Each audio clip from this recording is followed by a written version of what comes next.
Primera Página y Javeriana Estéreo presentan Primera Página Radio. Noticias y análisis económico de Colombia y el mundo.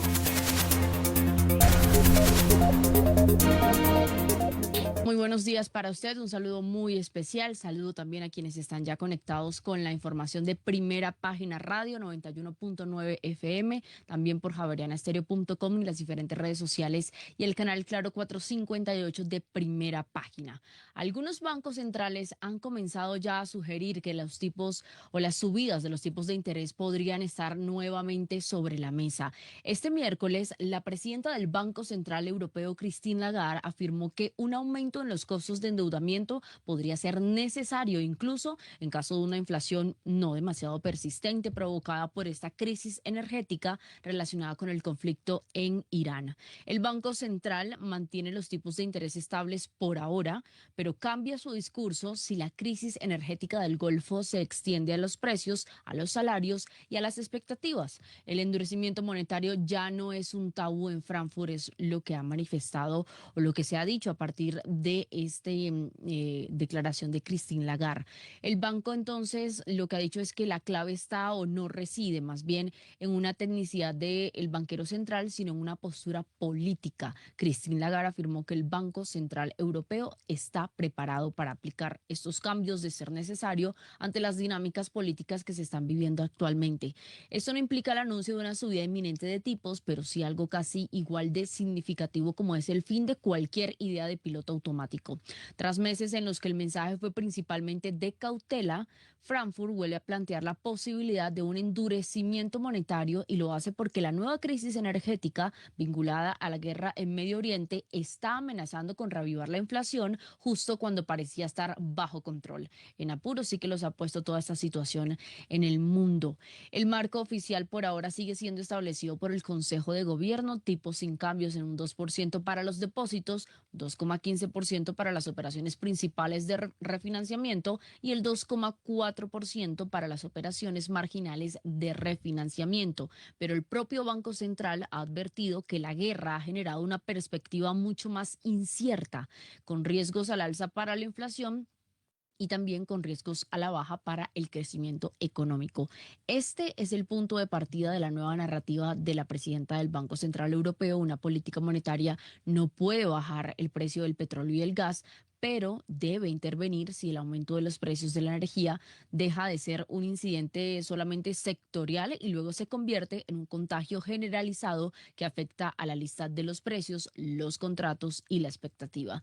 Ya vemos entonces cómo empiezan esta situación de Medio Oriente a generar unas dinámicas de postura, unos cambios en las posturas por parte de quienes están al frente de o quienes están dirigiendo los bancos centrales en el mundo para poder tomar decisiones que anticipen un mayor golpe si este conflicto se extiende. Pues recordemos que se ha hablado de un tema de tregua, se ha hablado de unas conversaciones allí entre Irán y Estados Unidos para poder poner fin a este conflicto que todavía no da señales de que así pueda ocurrir.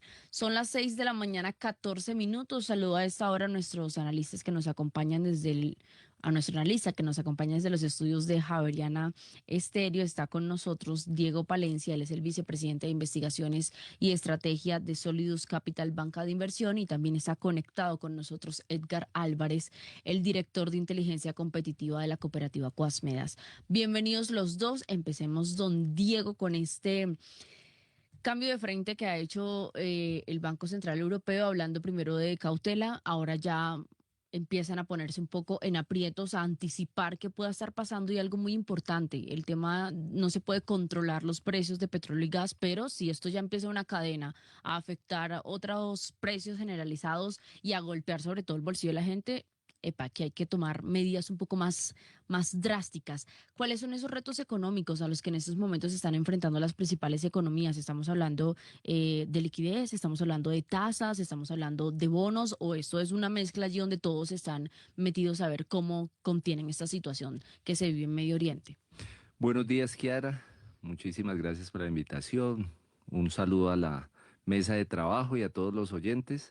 Tenemos un desafío gigantesco con el último discurso de Madame Lagarde respecto a cuáles son los desafíos, no solamente de tasas, sino de eventos macro y microeconómicos en Europa. Y cuando la microeconomía empieza a hacerse sentir, porque los precios están al alza, porque hay una guerra en ciernes, pues esto empieza a volverse muy complejo desde el punto de vista de la macroeconomía. Porque si los precios del ciudadano de a pie se empiezan a incrementar de manera desmesurada, como está pasando en este momento en Sí, Londres, como está pasando en este momento en París, como está pasando en Alemania. este momento en Alemania, pues comienza una cadena de eventos desafortunados, porque esos eventos desafortunados implican que va a haber un choque de demanda. Y con la complicidad de todo el contexto iraquí adicional, pues tenemos una mezcla adicional a Ucrania que no es tan interesante y no es tan buena en un momento como este.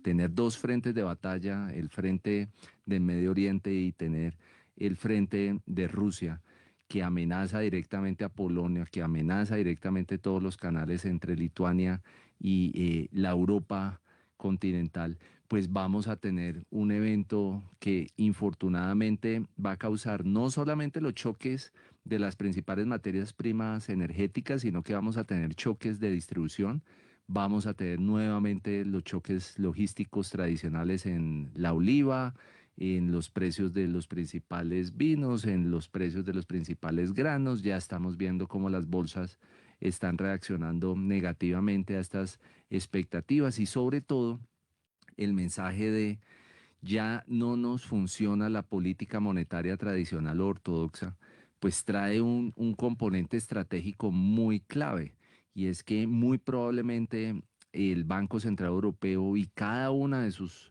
unidades en cada uno de los países va a tener que emitir más dinero. Esa emisión de dinero la tienen que esterilizar con mayor deuda, y ese proceso de esterilización en una economía que está golpeado con un choque de demanda, pues ya sabemos que trae problemas graves, que es lo que le está sucediendo en este momento a Estados Unidos con el tema de Irak.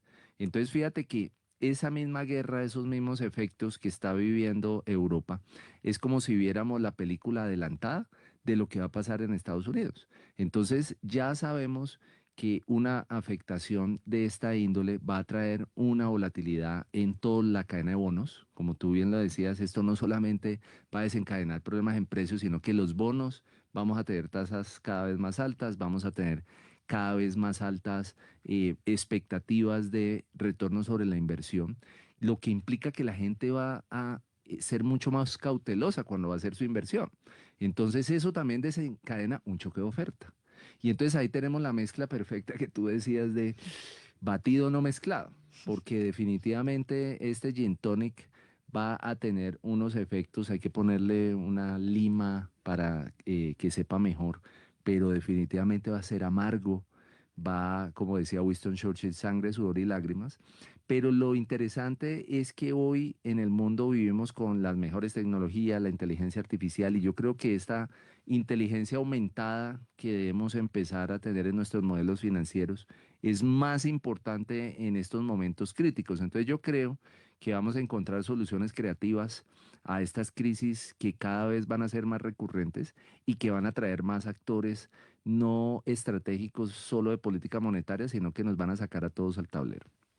6 de la mañana, 20 minutos. ¿Cómo se comportan los mercados a propósito de esto que es que reiteramos en este tema porque realmente es lo que mantiene día a día la dinámica y la atención en los mercados a nivel mundial? En Primera Página Radio, las bolsas del mundo. La bolsa de Tokio bajó ante la expectativa de que el Banco de Japón aumente los tipos de interés en abril. El rendimiento del bono de la deuda japonesa a 2 años alcanzó este jueves su nivel más alto en las últimas 3 décadas. Y es que los inversores esperan que las presiones inflacionarias derivadas de la guerra en Medio Oriente, que ha interrumpido el suministro global de crudo y provocado todas esas subidas de precios de las que mencionamos, estarían llevando al Banco Central a continuar con una senda de posibles subidas de tipos de interés para poder normalizar la política monetaria en este punto. Subieron entonces las apuestas de que el Banco de Japón retome las alzas de las tasas en una reunión de política monetaria que se va a cumplir ahora el próximo mes en abril, esto en respuesta a esas presiones que ya se están dando por la situación en Oriente Medio.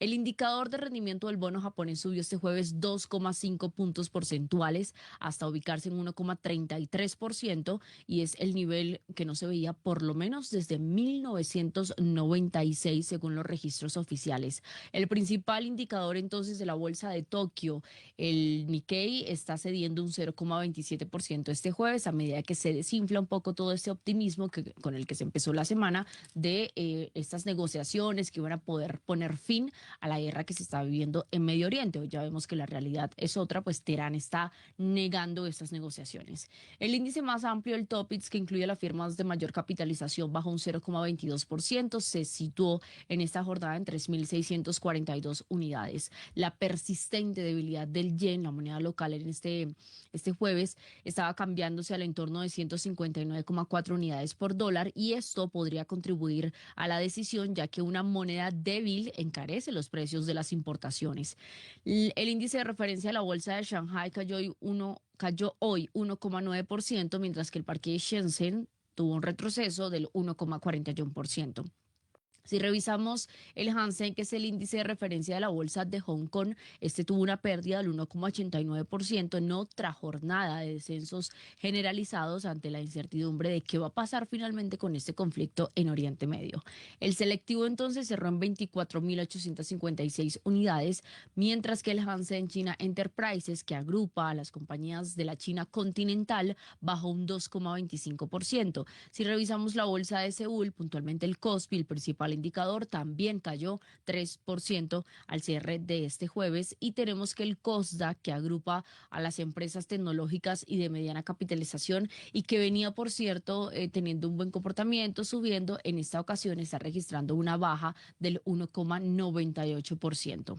6:23. Saludo entonces a don Edgar Álvarez de Coasmedas.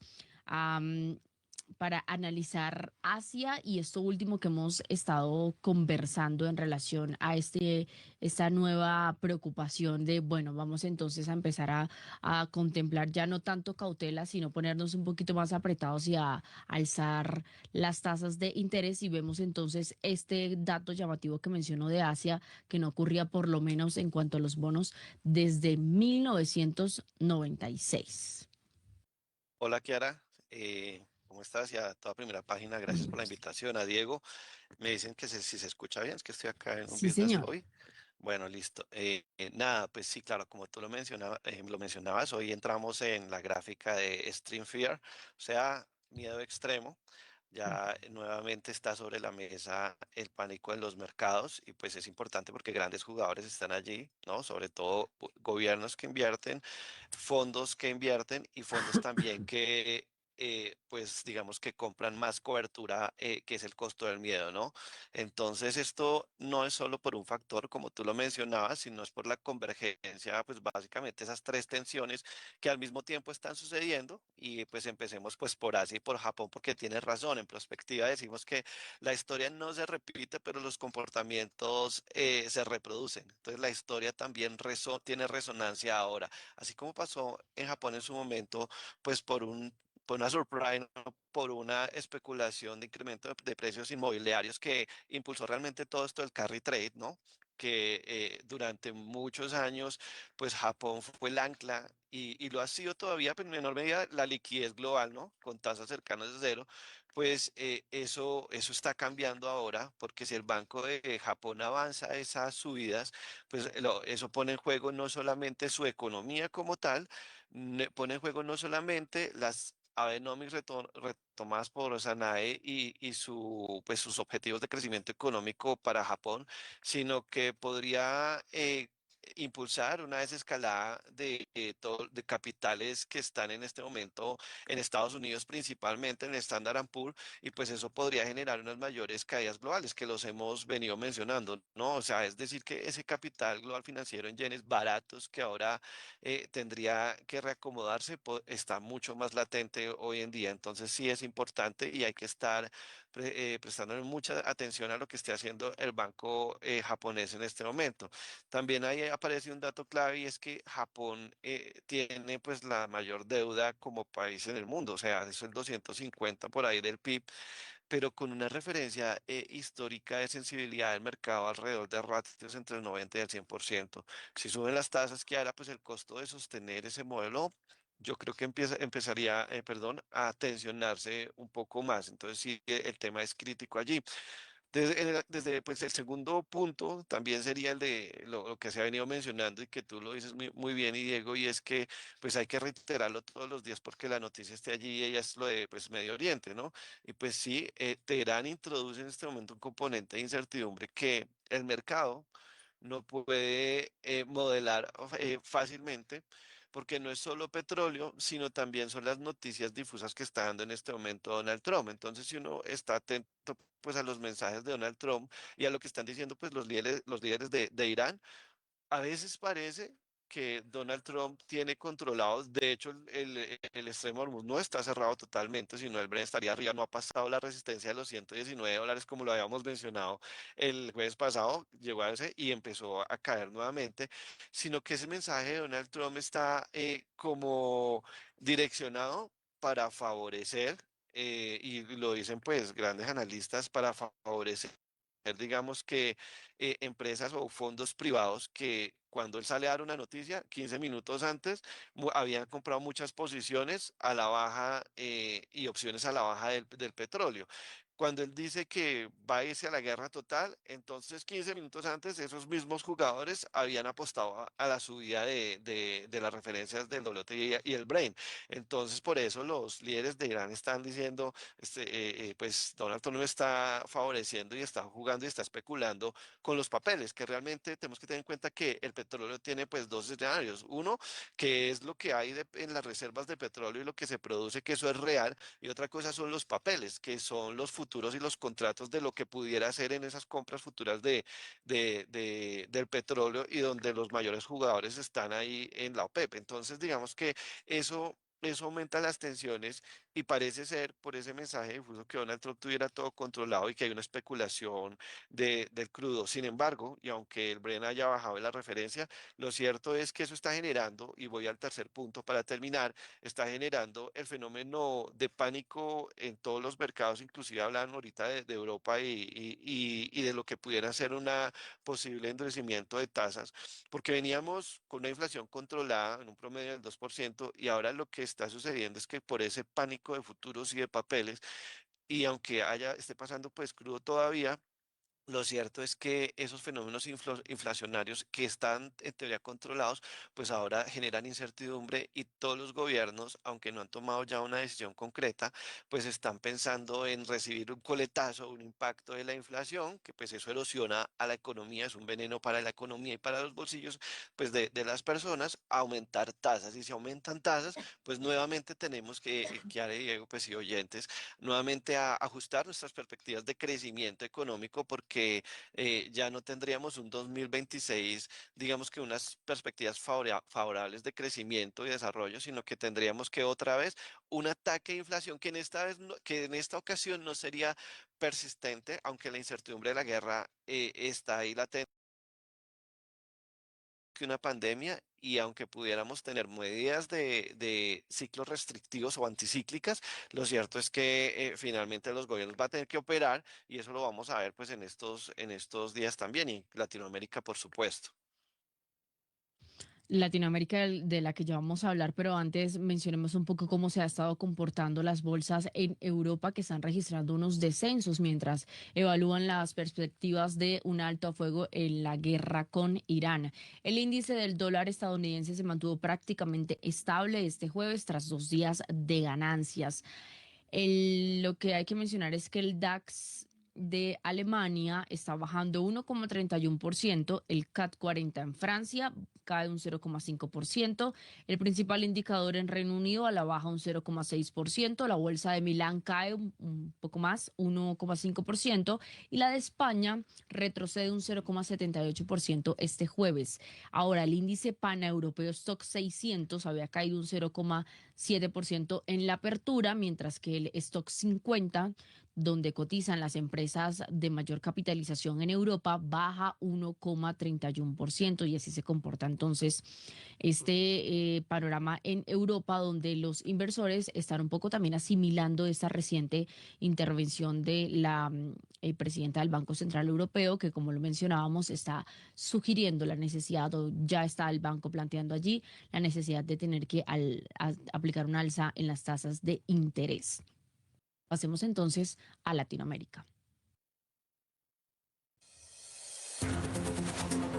Las bolsas latinoamericanas en Primera Página Radio. Tenemos que Wall Street cerró este miércoles con números verdes y el Dow Jones de Industriales registró ganancias tras darse a conocer que Irán ha rechazado el plan propuesto por el presidente de los Estados Unidos para poner fin a la guerra. El Nasdaq subió un 0,77%, mientras que los retornos del Dow Jones y el Standard & Poor's fueron de 0,54% y de 0,66%. En cuanto a Latinoamérica, tenemos que el índice Merval de la Bolsa de Comercio de Buenos Aires alcanzó este miércoles una ganancia del 1% tras regresar de ese día feriado que se había registrado inmediatamente anterior.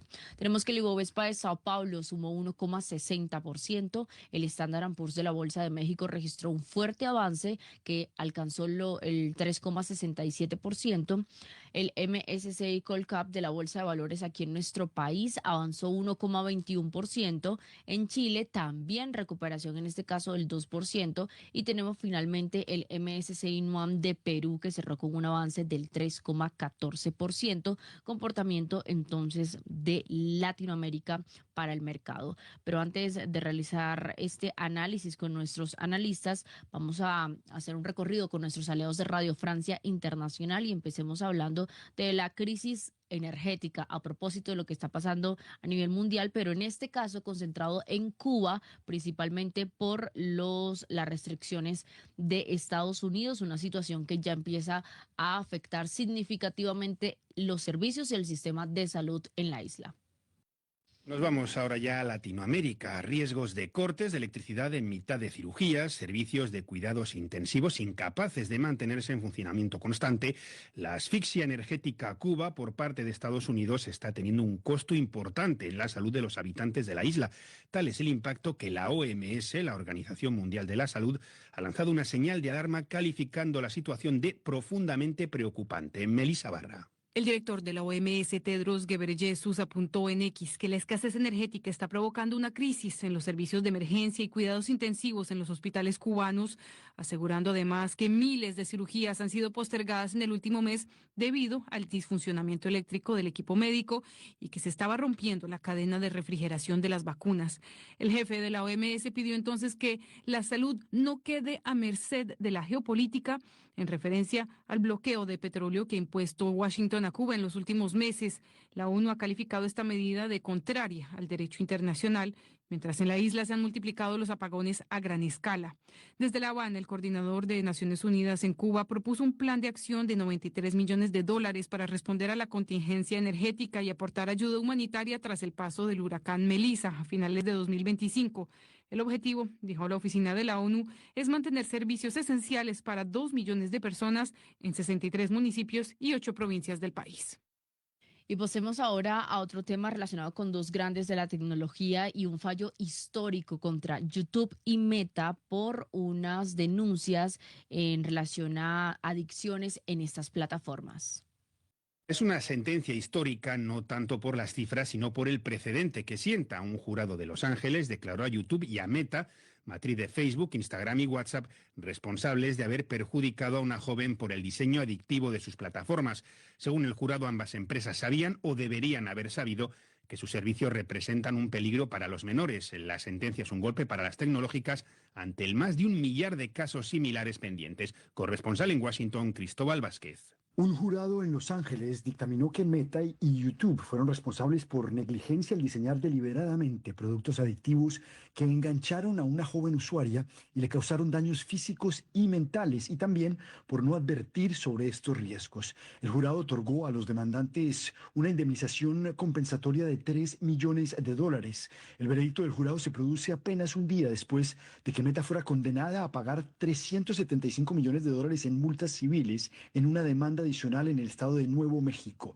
En este caso, el jurado determinó que la empresa engañó a los consumidores sobre la seguridad de sus plataformas y permitió daños, incluyendo la explotación sexual infantil contra sus usuarios. Este juicio es el primero de un grupo de casos presentados en California contra Meta, TikTok, YouTube y Snapchat en nombre de más de 1.600 demandantes, incluyendo más de 350 familias y 250 distritos escolares. Pero TikTok y Snapchat llegaron a un acuerdo frente a la demanda justo antes de este juicio. Sin embargo, hay una serie adicional de juicios federales futuros por cientos de demandantes que presentarán alegaciones similares y que empezarían en San Francisco en junio. Informó desde Washington para Radio Francia Internacional, Cristóbal Vázquez. 6 de la mañana, 36 minutos. Gracias a nuestros aliados de Radio Francia Internacional, y pasemos a conocer cuáles son esos daticos clave que vamos a estar pendientes durante esta jornada y lo que resta de esta semana en los mercados a nivel internacional. En Primera Página Radio, las claves de la jornada. Tenemos que en Europa el mercado está atento a la publicación de los datos económicos relevantes como el PIB de España al cierre del 2025, que tuvo un crecimiento del 2,8%, además de la actualización de las perspectivas de la OCDE y los índices de confianza de consumidores de varios países en Europa. En Estados Unidos hoy intervienen 3 altos cargos de la Reserva Federal del Banco Central de los Estados Unidos: Michael Barr, Lisa Cook y Philip Jefferson, estos vicepresidente de supervisión, una de las gobernadoras y vicepresidente también de la Reserva Federal. Los mercados van a estar buscando durante estas últimas días unas pistas sobre la trayectoria de los tipos de interés a partir de esta conversación, entonces, que ya está cambiando de tono por parte de los principales de quienes están al frente de los bancos centrales, y especialmente tras el tono hawkish de Jerome Powell la semana pasada, que enfrió un poco esa expectativa de recortes en corto plazo, tal como estaba a comienzos de año o antes, por lo menos, de la guerra de Medio Oriente, pronosticando con alta probabilidad el mercado. Por otro lado, habrá subasta de bonos de Estados Unidos a 7 años. Esto va a ser clave para calibrar ese apetito por la deuda y por las expectativas de los tipos de interés, y el rendimiento previo, recordemos, fue del 3,7%, un repunte que puede presionar sobre todo a las tecnológicas y a los sectores más sensibles a las tasas de interés. Y finalmente arranca el pago de dividendos en gigantes como British American Tobacco y Aviva, además de Next UK, que van a publicar resultados empresariales. 6 de la mañana, 38 minutos. Edgar Álvarez, Latinoamérica. Y usted ahorita mencionaba algo muy importante, y es cómo empiezan a cambiar las expectativas o las perspectivas de bancos centrales, del mercado en general. ¿Por qué no aterrizamos un poco qué significa que en el campo económico se haga un anticipo de las perspectivas de 2026, de 2027, y el impacto que tiene hacer estos cambios como tal para la gente? Claro que sí, Kiara. En primer lugar, pues cuando las perspectivas cambian por todo este ciclo de incertidumbre, impulsado principalmente por el conflicto ahorita en Oriente Medio, pero también por perspectivas de tecnología e inteligencia artificial, pues básicamente los gobiernos están diseñados para crecer. Y cuando la economía en teoría y desde el punto de vista de cifras frías, perdón, como un Producto Interno Bruto de crecimiento, pues es que haya crecimiento y el PIB crezca porque tras de eso hay una producción de las empresas, y si las empresas en general o hay más productividad crecen, pues en teoría, desde la teoría, pues se van a crear nuevos puestos de trabajo, y pues que la gente tenga empleo está bien. Aparte del caso, porque cuando hay un crecimiento importante y las perspectivas aumentan, pues digamos que es bueno que la gente consuma y es bueno entregar bienestar. Si las perspectivas cambian, como ahora está pasando de crecimiento, pues lo cierto es que hay dos fenómenos importantes y graves para la gente. Lo primero es que se deteriora un indicador importante que es la tasa de ocupación o que podría aumentar el desempleo y la gente que no tiene empleo, eso genera riesgos estructurales de insatisfacción traducidos en violencia y traducidos en fenómenos de desigualdad, aumentan los indicadores de Gini de desigualdad y por tanto, pues eso no es bueno que no sepamos o que los gobiernos no sepan enfrentar esas situaciones y por eso hay que estar muy atento a ese cambio de perspectivas. Lo cierto también es que el segundo fenómeno importante y grave para nosotros en general y para la economía es que la inflación suba mucho, porque básicamente esa subida de precios es la pérdida adquisitiva a accesos de bienestar. Entonces, digamos que todos, desde todas las perspectivas, desde el consumidor normal para la gente, pero también para las empresas y para los gobiernos, no es bueno que usted no pueda comprar a precios altos y que el dinero que usted tiene actualmente se desvalorice porque esos precios están muy altos. Entonces, ahora hay que estar muy pendientes de esos cambios de perspectivas y hay que tener unas armas y estar camuflado para poder enfrentar esta situación y por eso el tema de las finanzas y el conocimiento financiero es importante para las personas. Ahora, también hay oportunidades. ¿Y cuáles son las oportunidades en estos escenarios? Que no es bueno la guerra y no es bueno nada, pero hay que ver oportunidades también.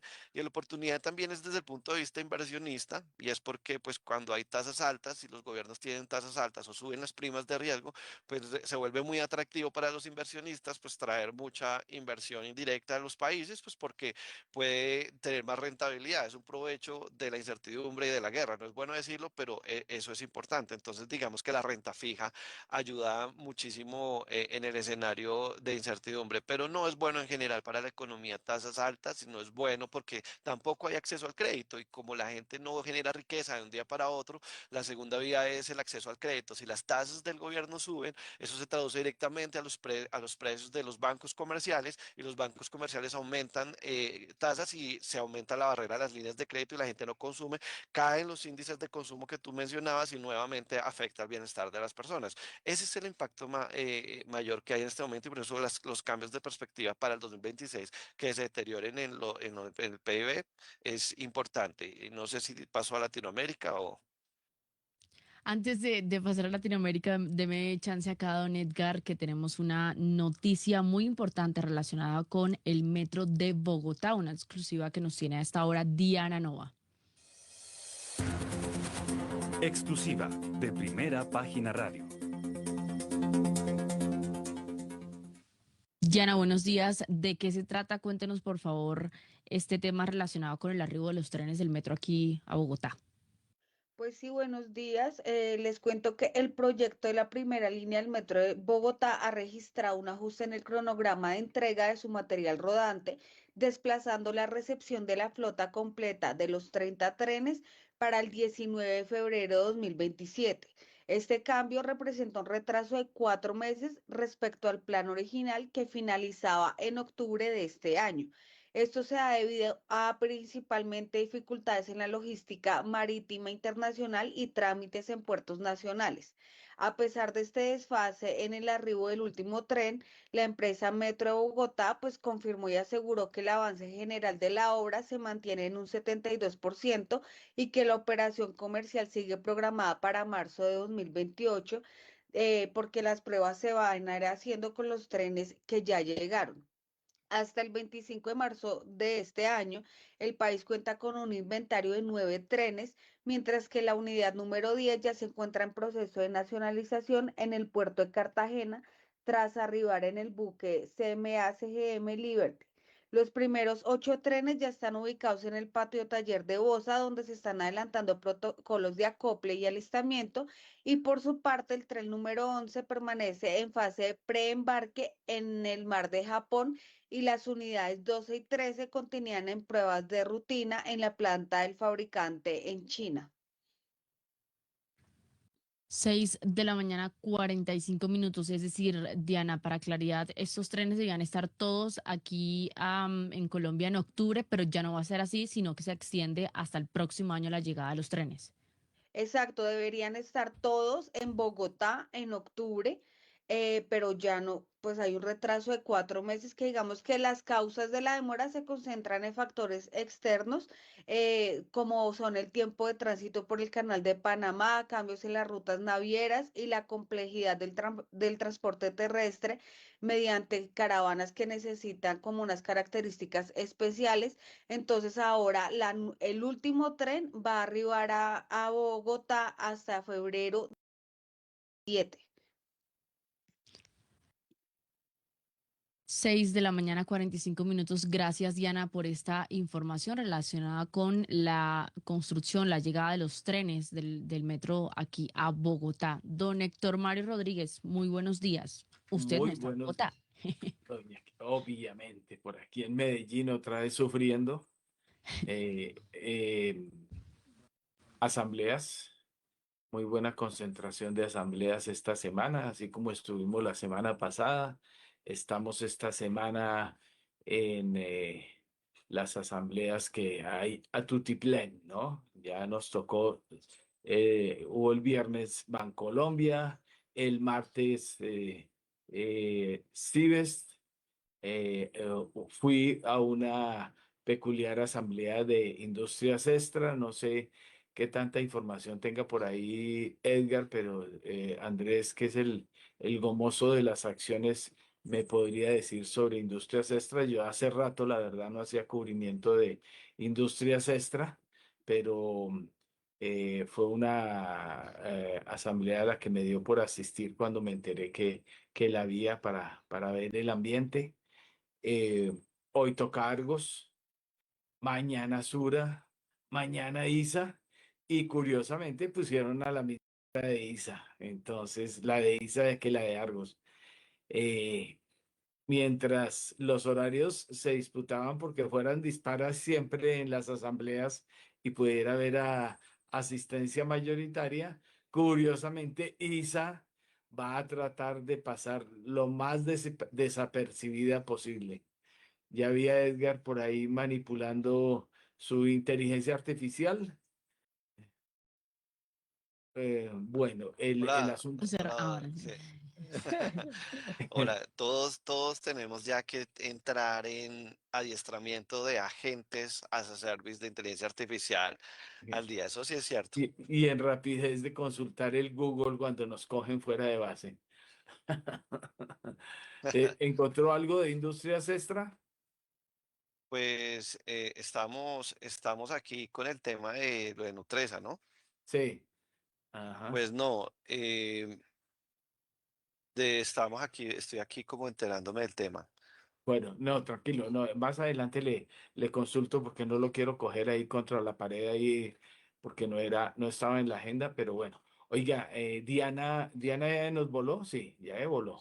Diana se voló, pero bueno, yo creo que también en parte, a pesar de que es una mala noticia lo del retraso cuando la administración local ha querido mostrar la de allá, ¿no? Porque no es la local de aquí. Los trenes de aquí llegaron hace muchos años y después de unos pagos muy raros que hubo, hay que recordar el caso Alba Lucía Orozco y demás, y de un españolete muy sonado detrás de el famoso lío del metro de Medellín, que terminamos pagando nosotros. Pero lo cierto es que, bueno, el de Bogotá también lo vamos a pagar nosotros, pero el asunto es que eh, si no se ha terminado la construcción, tener los vagones y aquí sin todavía estar funcionando, aunque en pruebas y demás y que se han tratado de mostrar como un avance grande, pues obviamente que puede ser una de las disculpas para retrasar la llegada que se venía haciendo a cuentagotas de los trenes o de los vagones para completar los trenes del metro de Bogotá. Pero hay otra noticia de última hora, esa de ella, por ahí está quién, Manuela. Sí, Manuela, señor. Ya Manuela lista creo. con la información. Listo, pues entonces vamos con el otro última hora. Última hora, en Primera Página Radio. Adelante, Manuela. Así es, Héctor. El gobierno nacional acaba de aceptar la renuncia de Cielo Rusinque como superintendente de Industria y Comercio y designó como encargado a Diego Andrés Solano Osorio. Esta decisión fue oficializada por el Ministerio de Comercio, Industria y Turismo mediante decreto, luego que el Consejo de Estado anulara el nombramiento de Rusinque. Esto, pues, recordemos, se hizo una demanda que cuestionaba presuntas irregularidades en la designación de Cielo Rusinque y pues concluyeron que no cumplía con los requisitos técnicos exigidos por el cargo al no acreditar experiencia en áreas como competencia, protección al consumidor, datos personales y propiedad industrial. Además, señaló el alto tribunal que su formación académica está enfocada en derecho constitucional y en ciencias políticas, sin tener relación directa con las funciones que requería el cargo. Recordemos también que Rusinque había sido nombrada en febrero de 2024 y ocupaba un cargo de libre nombramiento y remoción. En su reemplazo, pues como lo mencioné, asumirá de manera encargada Diego Andrés Solano Osorio, quien se desempeñaba como asesor de esta entidad.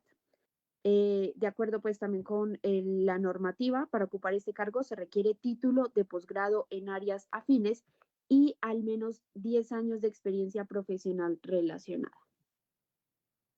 Pues ahí está la historia. Además, familia del presidente, ¿no? Entonces, curioso si algunos detallaron después del fallo del Consejo de Estado sus pronunciamientos. Hizo un revuelto como trata de, estoy en la Escuela Superior de Guerra y como que yo soy muy institución, hizo un llamado bastante raro, como si ella tuviera un cargo militar, pero eh, muy poco recuerdan la revelación que hizo Primera Página de un famoso lío con un abogado en la Superintendencia de Industria y Comercio que recibió un poco de contratos, siendo además demandante ante la SIC del caso de los helicópteros de Licol. Pues resulta que en ese momento Primera Página reveló que la superintendente y el novio del presidente de Ecopetrol y otros allegados al gobierno, todos estaban haciendo el mismo curso militar en una de las milicias y eran un círculo cerrado y se ataron cabos de muchas de las cosas que estaban sucediendo, además de las que tenían que suceder. Y lo grave en ese momento era que el caso de Licol estaba a decisión de la Superintendencia de Industria y Comercio y Licol era uno de los proponentes del famoso contrato de los helicópteros de Ecopetrol, si ustedes lo recuerdan, que lo incumplió el Licol. Entonces, que la superintendente estuviera con la pareja del presidente de Ecopetrol en el mismo curso, estuviera, bueno, todos esos vínculos llamativos fueron los que reveló Primera Página de todo este asunto que ha llamado mucho la atención sobre el círculo que se apoderó de Ecopetrol, las contrataciones, bueno, estamos hablando de la contratación de los helicópteros, nada menos, incumplida, tuvieron que declararla el incumplimiento de ese contrato precisamente. Y todas las movidas que hubo en ese asunto. Las fotos son famosas y las presentó en su momento, en su debido momento, Primera Página, sino que eso ha sido, eh, como ven, tengo aquí al fondo un buen sonido acompañándome a esta hora. Mañana, Está. mañana fría en Medellín, ya no es la eterna primavera. Así no. Llueve 3 o 4 veces al día, ¿no?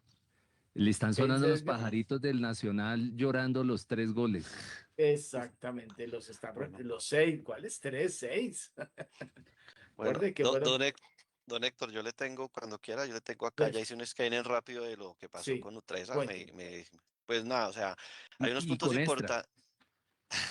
No, es que era Industrias Ok, Extra la pregunta, ok, pero ya, bueno, pero porque Nutresa ya pasó la es semana que, pasada. El, bueno, entonces el- no, yo ya lo en tiene. ese estuve y la tengo clarita, pero lo que yo decía era revivir una acción que está ahí, pero que no ha vuelto a sonar fue famosa en mucho tiempo, que es la famosa fabricante de cajas plásticas, y, y Y me dio del por ir Armatodo. y exactamente, esa era famosa por esos cuentos. Y el dato curioso que llamó la atención ayer es que pasó por primera vez las ventas de los 100.000 millones de pesos, ¿no? Las, Sí, eh, señor. las utilidades sí fueron muy pingües, pero sí es una empresa llamativa. Además que el presidente es el hermano del Bolillo Gómez, ¿no? Sí. Entonces, todo en familia aquí en Medellín. Esto es un círculo muy cerrado, pero bueno, era, era para contar algo de anécdotas sobre ese asunto. Pero termino mi cuento de la SIC, de los contratos de Ecopetrol, porque pues todo se ha centrado en si el apartamento valía o no 1.800 millones. Ya les conté que en 2018 el apartamento valía 7.500 millones de pesos, ¿no? Entonces, los que dicen que es un escándalo que un apartamento de 2.500 sea vendido en 1.800, están en el lugar equivocado. Y segundo, ese no es el problema. El problema mayor es los contratos de Ecopetrol. Entonces, vamos al tema de la SIC, quienes estaban haciendo el curso en la milicia, la superintendente que ella misma reconoció ahí que estaba en la Escuela Superior de Guerra estudiando, juiciosa y como muy institucional, porque ella quiere que la saquen del llavero mamerto y cosas como esas. Y el tema es otro. El tema es la contratación de Ecopetrol. Sigo insistiendo. El trabajo que se tiene que hacer sobre la contratación en Ecopetrol no es un simple apartamento, o no solo Serafino, obviamente que es grave, al que le regalaron y al señor Vélez 40 millones de dólares, que ese es otro escándalo de proporciones gigantes. Entonces hay que mirar esas cositas son las complicadas de lo que está pasando, y si la señora reunía o no reunía los requisitos, obviamente que si no lo reunía, como concluyó el Consejo de Estado, tenía que irse, y ahí está la noticia que acabamos de dar. Ahí tenemos las dos primicias de esta mañana, la del metro y la del asunto. Y estoy en Medellín, entonces no voy a decir que, de que acabo de ir a reclamar mis medicamentos. Acaban de ir a reclamar por mí los medicamentos en la nueva EPS. Y resulta que, acuérdense, que nosotros fuimos los primeros en contar desde noviembre del año pasado cómo nos estaban entregando los medicamentos. Luego entrevistamos aquí al presidente, al vicepresidente de la Asociación de Hemofílicos, que es hemofílico también, y contamos la primera historia. Y luego vino 2 semanas después la muerte del niño con hemofilia, ¿no? Entonces, por falta de medicamentos. Pues les doy el Pero, reporte de hoy. Habían pero es que renovado las Don Héctor, fuentes sí, ya. pero disculpe lo interrumpe, pero es importante, usted ya lo ha mencionado y antes lo interrumpí en un programa pasado, pero es que mire que el sistema de salud, yo estuve 10 años trabajando en eso, Sí, en diferentes EPS, y es que digamos que los contratos que se hacen en todo el sector salud y cómo se gestiona la UPC, tanto antes como eran de medicamentos pos o no posantes, y ahora digamos que es un tema más global, tiene unas complejidades que las maneja muy poca gente, o sea, tiene una ya sé. experticia de las enfermedades de alto costo y tiene también enfermedades primarias que son los genéricos, también las negociaciones que son, digamos que se hacen con consorcios, la mayor que está en Compensar, que tuve la oportunidad de estar ahí, lo hace, esas negociaciones son supremamente complejas en términos de Yo sé. medicamentos, porque usted tiene que manejar definiciones desde estrecho margen terapéutico, si el medicamento genera toxicidad o no genera efecto, y así hay digamos que un universo de medicamentos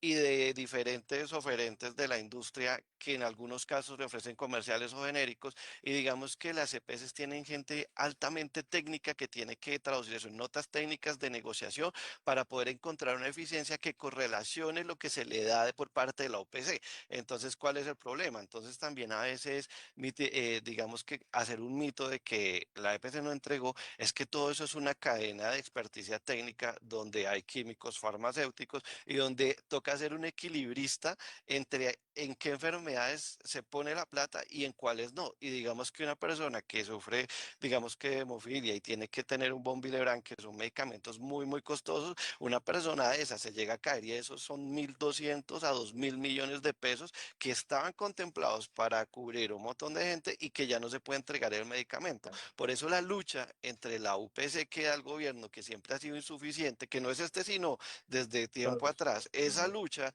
y la gente que está en el ministerio muchas veces no es tan técnica como los que están en EPS que son serias, ¿no? Porque también hay EPS de papel y eso es cierto, pero lo cierto es que eso es muy complejo y la negociación a través de esas notas técnicas son negociaciones que a la larga se traducen en entrega de medicamentos, pero toca jugar con gente que está sana para cubrir a la gente que digamos que tiene enfermedades graves o de alto costo. Entonces digamos que ese escenario es supremamente muy complejo.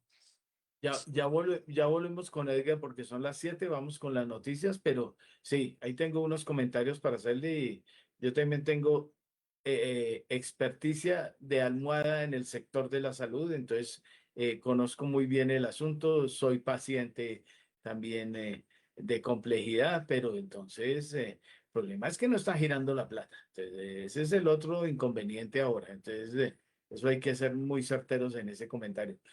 Ya volvemos y seguimos comentando esto. Vamos con las noticias, actualicémonos con Maritza y regresamos en minutos.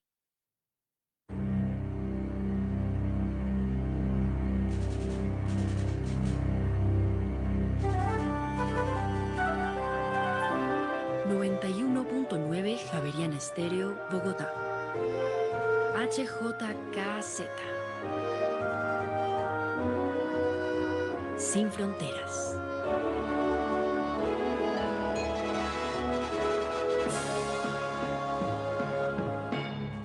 7:20, como dijimos. Bueno, sigo con la historia. Ahí ya me actualicé con lo de Industrias Extra, pero como les digo, estuve ayer en la asamblea, por ahí unos 25 asistentes, 100.000 millones, facturó 103.000 millones a ver, y ganó solo 600 millones, ¿no? Entonces, las, ¿Y las había pan de diferencias, bonito? sí, exacto, no alcanzó. Bueno, pero bueno, para continuar, Edgar Lionel, que trabaja con Coasmeda, ¿cierto?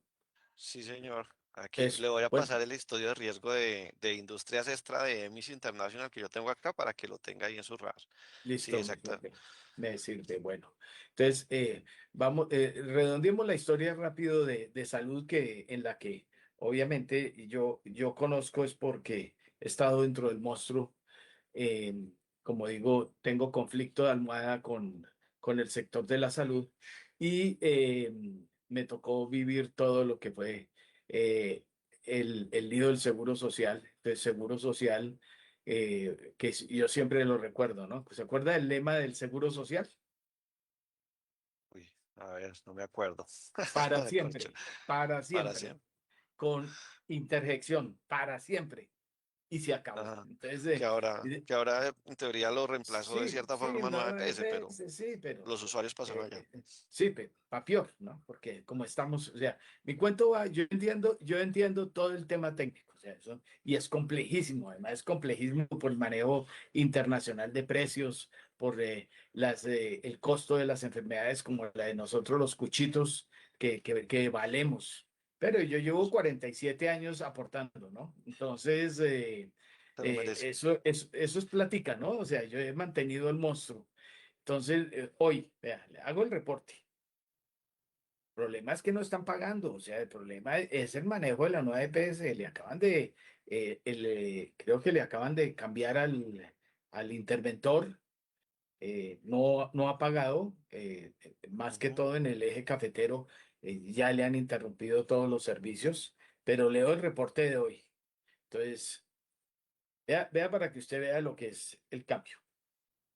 En compensar sí me entregaron los 3 medicamentos. Eso es la susodicha que reclama la droga por mí. ¿Sí me entiende? Y dice, EPS, solo tenían vitamina D. Entonces, vitamina D que vale 8.000 el frasquito, 8.000 pesos. ¿Y qué no entregaron? Rosuvastatina más ezetimiba. No le entregan desde diciembre del año pasado.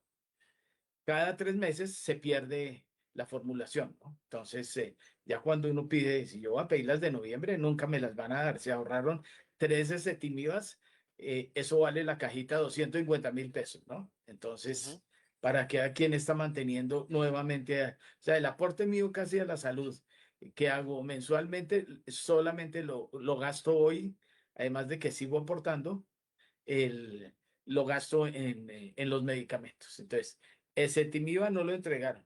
Aquí estoy revelando cosas privadas, pero yo ya soy público hace mucho rato. Rosuvastatina más ezetimiba. Metropolol, ácido acetil salicílico. Bueno, allí venga, ese es baratonco. Ese es barato. El genérico es Exacto. barato. Y los sartán. Entonces, esos son todas las Para del la atención, cuchito enfermo cardíaco. más o Entonces, menos. bueno, entonces,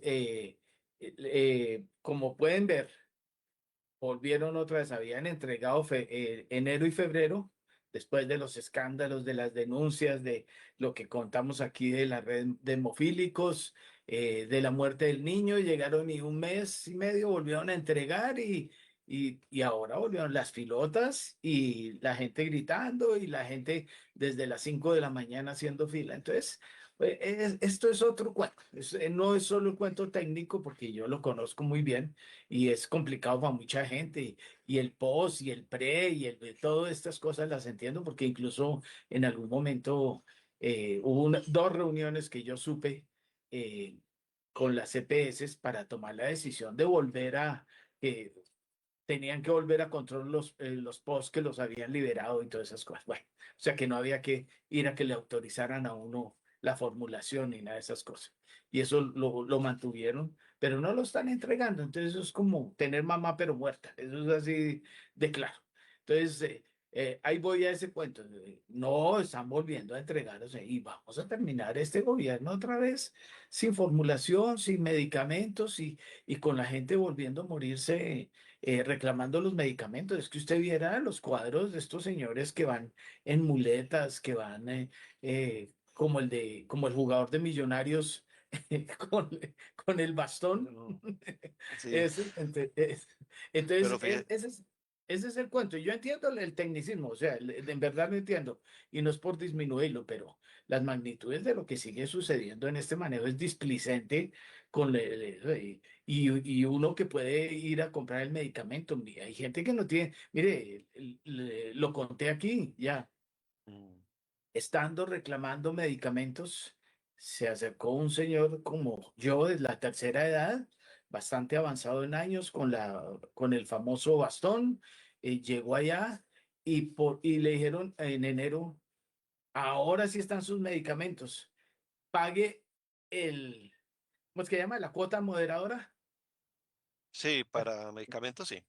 sí, yo no la tengo Y, que pagar y copago para por la edad procedimientos. y eso, yo no la tengo que pagar ni eso, pero él tenía que pagar. ¿Sabe cuánto le tocaba pagar? 5.000 pesos. Y no los tenía, no los tenía. Tocó regalárselos. Entonces, mire la magnitud de lo que está sucediendo. Es que eso lo vive uno haciendo la fila 5 de la mañana, a que abran a las 6, a que le toque el turno, a que le digan no hay medicamentos. Entonces, esa es la verdadera magnitud de lo que está pasando con la CPS y con la nueva EPS. Lo de la nueva EPS es dramático y yo por la complejidad de la enfermedad ya no puedo cambiar. Ese es el otro problema. Me toca mantenerme ahí. Entonces, eso es lo que la gente no analiza. Entonces, no lo volvamos un tecnicismo, Edgar, sino que yo lo entiendo totalmente y sé que la negociación es complicadísima, que hubo una época en que eso dependió hasta de los contenedores, de los precios, de mucho. El mismo Trump está luchando con las farmacéuticas para rebajar los precios y todo, porque eso ha llegado a unos niveles impresionantes. Eso lo Así es. reconozco. Así Así es, es. don Héctor, pero mira que estamos rápido, me demoro 10 segundos. Mira, estamos de acuerdo en algo, y es que, por ejemplo, los cambios de interventor, no solamente en OPS, sino en Famisanar, genera aún mayores traumatismos en el Totalmente. proceso, porque primero hay gente que está ahí, que no se sabe, que los profesionales que trabajan ahí no les gustan esas hojas de vida, dicen, no, no están capacitados para manejar esta vaina, y si Son.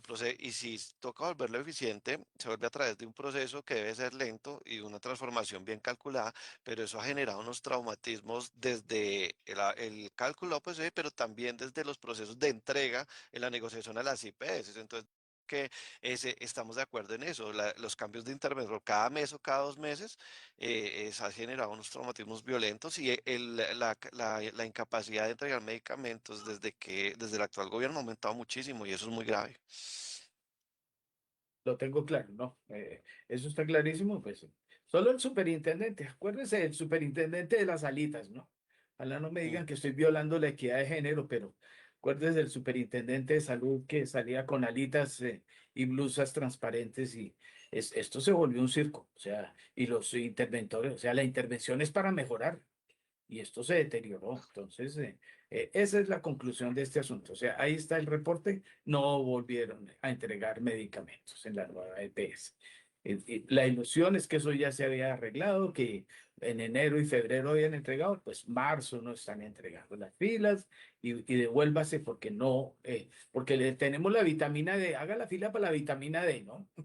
Se demora 1 o 2 horas en la fila para la vitamina D que vale 8.000 pesos, ya vale lo que vale un Transmilenio. Entonces, no vengamos con cuentos. Bueno, esa era la historia que quería actualizar de salud porque aquí la hemos hecho seguimiento.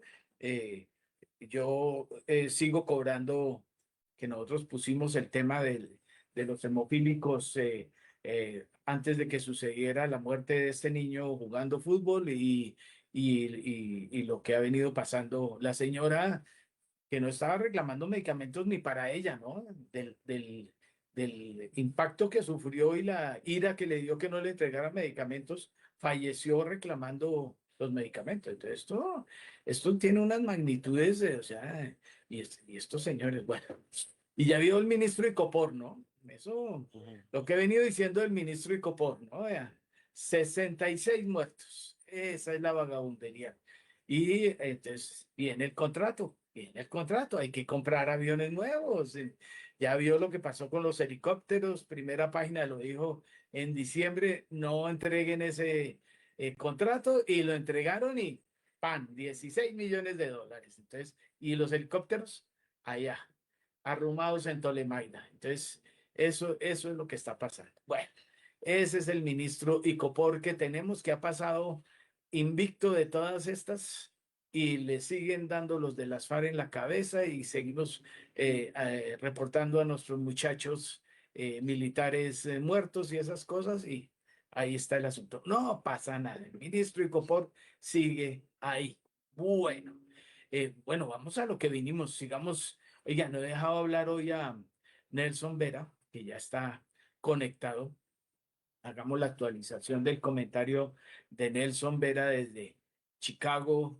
Ya les hicimos el resumen de todo lo que ha venido pasando. Christine Lagarde, Christine Lagarde, no, Lagarde, eh, ya dijo, pues toca ir empezando a pensar en subir las tasas.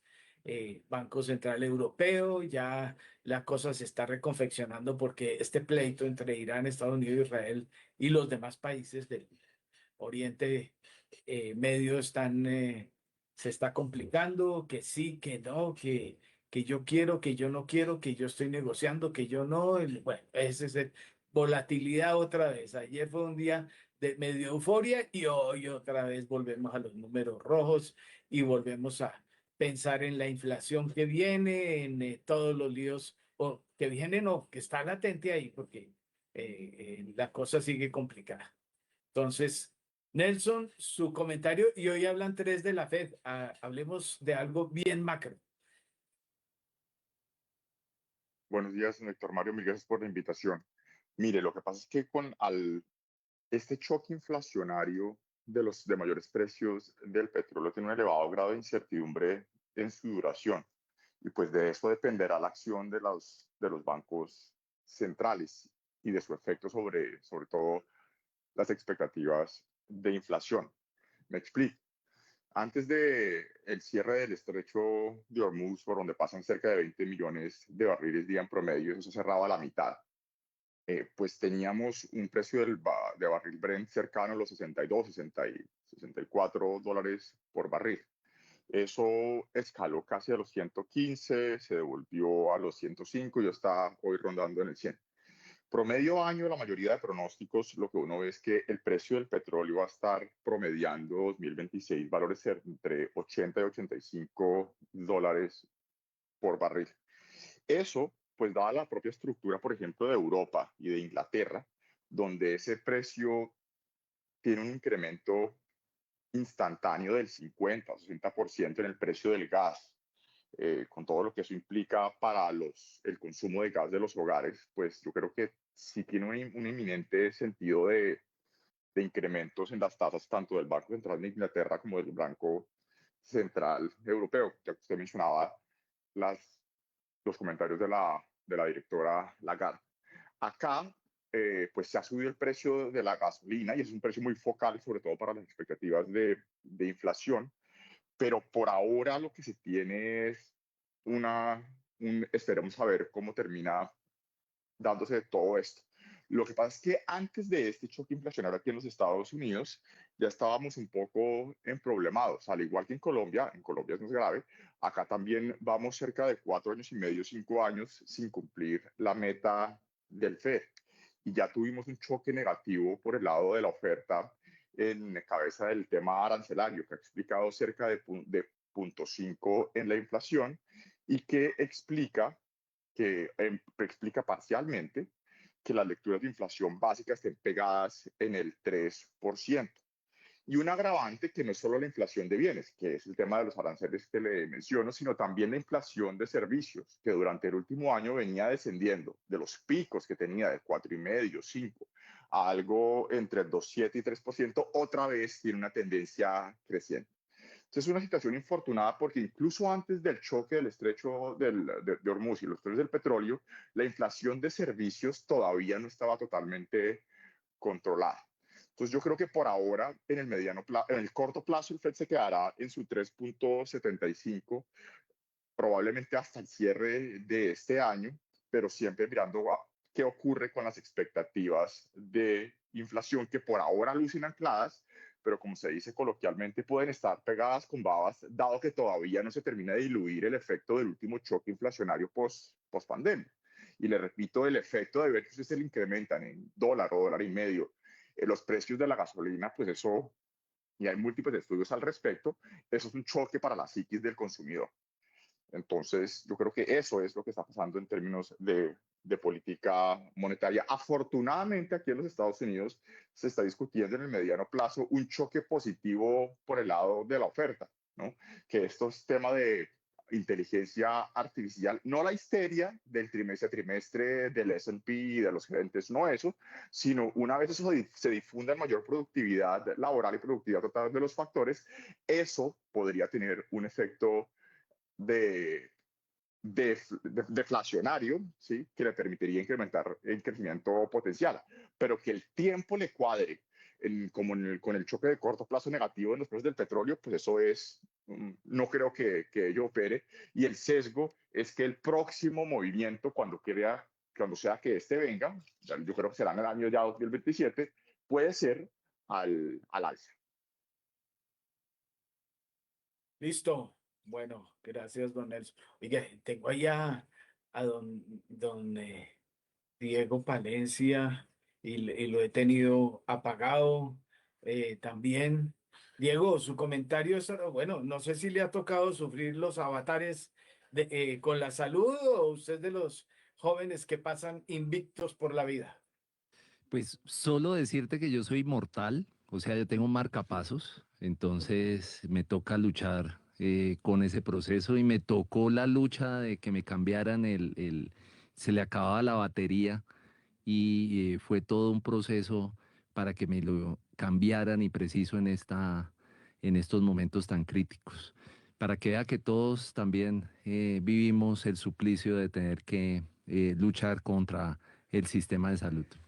Oiga, Y y desde Diego, entonces su lío puede que no sea con la 9PS, sino con pilas Barta o qué?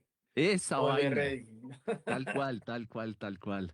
El que nunca se apaga, acuérdese. Bueno, los del conejito. Hágale a su comentario a esta vez. De pronto el que hay que preguntarle es a Edgar, que está más joven que nosotros, pero bueno, su Total, comentario de total. esta hora. Como muy bien lo decía Nelson, uno de los factores más complejos que existe desde el punto de vista macroeconómico es cómo nos endeudamos. Y resulta que hoy el gobierno colombiano, no solamente teniendo como base la tasa repo que está en el 10,25 del Banco de la República, está sacando bonos como los bonos de ayer a una tasa facial del 12,5, o sea, un 25% por encima de la tasa repo. Pero no solamente se queda ahí, sino que la tasa de corte de mercado, que Daniel Támara nos mantiene informado casi todos los días sobre el tema, pues cortó en 14,03, o sea, otro 25% más de descuento. O sea que Colombia hoy está regalando la deuda, no solamente pagando intereses carísimos, sino recibiendo mucho menos del valor facial que normalmente se está generando. Eso es, hagamos de cuenta que vamos al banco, pedimos un crédito por 100 millones, no solamente nos están cobrando el 24%, lo más cercano a la tasa de usura, sino que ya no nos entregan 100 millones, sino nos entregan solo 50 millones de pesos. Y esos factores, como al presidente no le gusta la contabilidad y dice que eso es muy harto, pues eso es lo que está beneficiando que la valoración a precios de mercados de la deuda esté subvalorada en aproximadamente niveles entre el 45 al 75%. Y entonces vemos titulares en todos los periódicos donde el director de crédito público no cuenta la realidad de lo que está sucediendo, afectando la toma de decisiones de los inversionistas minoritarios. Ahorita hablando con Edgar Leighton decíamos, ¿cómo es posible que en Colombia uno no observe que lo importante es ofrecerle la información al inversionista minoritario? El gran fondo, los fondos buitres que están haciendo las compras de bonos actualmente, pues ellos son profesionales de la inversión, pero el que realmente se está afectando en Colombia es el ciudadano a pie, que no está comprendiendo que macroeconómicamente endeudamos el país, que adicional que lo endeudamos, le estamos regalando la deuda a fondos buitre a mitad de precio y que ellos siempre cobran vía la tasa de cambio. Y precisamente por eso las expectativas de corto, mediano y de largo plazo, tanto micro como macro, pues nos tienen pensando muchísimo de cómo vamos a poder cambiar esta tendencia, si esta tendencia ya la están haciendo de mala fe, la están haciendo de odio. El gobierno corporativo de OSD no funciona en Ecopetrol, el gobierno corporativo de OSD no funciona en Superfinanciera, el gobierno corporativo no funciona en la SIC, el gobierno corporativo no funciona en nada del gobierno. O sea, aquí la ley del monte es la ley con la cual se están tomando decisiones y se están haciendo, y es muy fácil correlacionar bicicletas con medicamentos, es más fácil hacer correlaciones de chatarra con especialistas aéreos y es capaz de correlacionar que todos los colombianos no sabemos lo que está haciendo crédito público y creo que esos son elementos que son fundamentales para esta discusión, este debate. Oiga, precisamente aquí con ruidito de fondo y martilleo de obra aquí al lado, eh, eh, y no muy buena Llora luz. los hinchas del Nacional al lado suyo ahí. Exacto, sí. Por 6 goles, ¿cuáles 3? 6 goles recibieron. Bueno, Daniel Támara, un resumencito rápido de precisamente los temas de los que acaba de hablar sobre las subastas y demás, don Diego Palencia. Así es, Héctor Mario, muy buenos días para usted, para todos los oyentes, también los analistas de la mesa de trabajo. Sí, acá un recorrido sobre lo que ha pasado en el mercado de test, como decía Diego, ayer pues nuevamente hubo subasta de test largo plazo, en el que si bien el gobierno sobreadjudicó la subasta y entregó los 1.5 billones de pesos, que es lo máximo que puede entregar si supera una demanda que en este caso esté por encima más de 2,5 veces la oferta, pues la tasa de corte fue de 14,03%. que marca un segundo máximo en la historia reciente. El máximo había sido el de la subasta anterior, que había sido de 14,13% el corte, y el corte de esta subasta fue de 14,03%, digamos, se moderó 10 puntos básicos, pero sigue estando por encima del 14% y sigue estando en niveles elevados para la historia reciente, porque si uno se pone a ver cuando hubo rendimientos del 14%, hay que devolverse hasta octubre del 2022 y ni siquiera porque ahí el rendimiento máximo fue de 13,7%, sino que hay que devolverse a los primeros años de este siglo para encontrar rendimientos parecidos. También revelamos ayer en primera página que el Ministerio de Hacienda realizó un nuevo canje de test con la Tesorería Nacional, no con el mercado, ya con los canjes con el mercado pues no van a continuar en lo que resta de este gobierno, pero realizó un nuevo canje con la Tesorería, sobre todo para reducir la torre del test largo plazo que caduca este mismo año, caduca en agosto de 2026. Recordemos que en agosto hay dos vencimientos, ¿no? Uno de test corto plazo, el 25 de agosto, y otro. La torre que redujo el gobierno con este engaje fue la del test largo plazo del 26 de agosto de este año y la redujo en 2,82 billones de pesos. Lo que hizo el gobierno fue recoger estos títulos y entregar en contraposición a la Lotería Nacional, entregó títulos con caducidad en 2030 por cerca de 2,25 billones de pesos, también denominados en pesos, y con caducidad en 2035 por cerca de 563.000 millones de pesos. De esta forma, pues, lo recogido fue lo mismo que le entregó el gobierno a la Tesorería Nacional, como decimos, en títulos a 2030 y a 2035, y este marcó el octavo canje de test con la Tesorería Nacional en lo corrido de 2026. Y otro tema que también sacamos ayer, Héctor Mario Oyentes, fue que ya el gobierno empezó a redimir anticipadamente los test largo plazo que había puesto en el colateral que, digamos, formó para la ejecución del Total Return Swap en francos suizos, el crédito en francos suizos. En este caso, ya sabemos que el gobierno hizo un prepago del 20% hace unos días.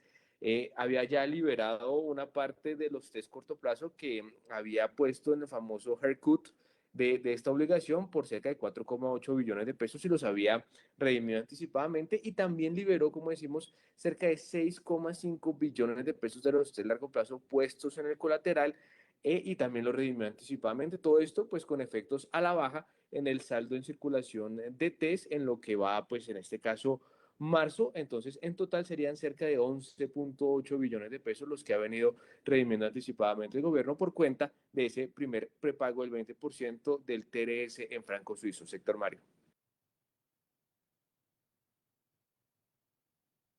Tiene el micrófono cerrado, Héctor. No lo estamos escuchando. Sí, como cosas raras. Perdón ahí, pero bueno, los cuchitos. Bueno, voy con Nelson Vera, que me está levantando la mano. Le voy a pedir que me colabore con el tiempo porque tenemos apretada agenda y ya estamos en los últimos 20 minutos del programa, pero cuénteme, Nelson, su comentario sobre esto que acaba de oír. No, es que el tema fiscal que menciona Daniel es de la mayor importancia. Acá repetimos prácticamente todas las semanas que el desafío fiscal es de una magnitud al punto de que es el principal problema para la estabilidad macro de Colombia. Y simplemente para hacer la analogía y traducir lo que le está diciendo en tasas de interés, el problema es que los parámetros fundamentales de sostenibilidad fiscal, que es primero el balance primario, está en picos históricos de 3,5% del PIB, ese fue el cierre de 2020. Y probablemente, dada la poca credibilidad del recorte de 2 puntos del PIB planeado en el plan financiero para el año 2026, vamos a volverlo a repetir. Y eso implica que el stock de endeudamiento público, la deuda bruta, que es la que genera intereses, no la neta, la deuda bruta, va a estar en el del PIB. Y esa trayectoria de endeudamiento, cuando usted tiene estos, o sea, para simplemente estabilizar la deuda en esos niveles tan elevados, un ajuste de casi 4 puntos del PIB, si usted hace una ecuación simple de la trayectoria de la deuda. Daniel sabe muy bien que un ajuste de 3 o 4 puntos del PIB es totalmente imposible e inédito en la historia fiscal de Colombia.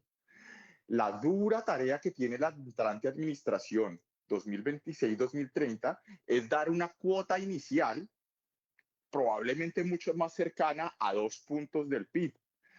Difíciles discusiones en materia tributaria, menores exenciones en el IVA, una reforma estructural por el lado del gasto público que requiere pasar por el Congreso, qué vamos a hacer con el SGP, qué vamos a hacer con el resto de transferencias y algo de gasto operativo, pero eso no le cuadra.